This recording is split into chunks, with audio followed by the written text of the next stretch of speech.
আমি ভিক্ষা করে ফিরতেছিলেম গ্রামের পথে পথে, তুমি তখন চলেছিলে তোমার স্বর্ণরথে। অপূর্ব এক স্বপ্ন সম লাগতেছিল চক্ষে মম। কি বিচিত্র শোভা তোমার, কি বিচিত্র সাজ। আমি মনে ভাবতেছিলেম, এ কোন মহারাজ। আজি শুভক্ষণে রাত পোহালো, ভেবেছিলেম তবে আজ আমারে দ্বারে দ্বারে ফিরতে নাহি হবে। বাহির হতে নাহি হতে কাহার দেখা পেলেম পথে। চলিতে রথ ধনধান্য ছড়াবে দুই ধারে। মুঠা মুঠা কুড়িয়ে নেব, নেব ভারে ভারে।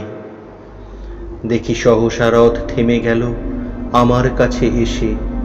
আমার মুখপানে চেয়ে নামলে তুমি হেসে। দেখে মুখের প্রসন্নতা জুড়িয়ে গেল সকল ব্যথা। হেন কালে কিসের লাগি তুমি অকস্মাৎ আমায় কিছু দাও গো, বলে বাড়িয়ে দিলে হাত। মরি একই কথা রাজাধিরাজ, আমায় দাও গো কিছু। শুনে ক্ষণকালের তরে রইল মাথা নিচু। তোমার কি বা অভাব আছে ভিখারি ভিক্ষুকের কাছে? এ কেবল কৌতুকের বশে আমায় প্রবঞ্চনা।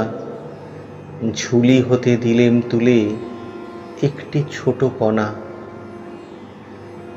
যবে পাত্রখানি ঘরে এনে উজাড় করি, এ কি ভিক্ষা মাঝে একটি ছোট সোনার কণা দেখি। দিলেম যা রাজ ভিখারিরে, স্বর্ণ হয়ে এলো ফিরে। তখন কাঁদি চোখের জলে দুটি নয়ন ভরে। তোমায় কেন দিইনি আমার সকল শূন্য করে।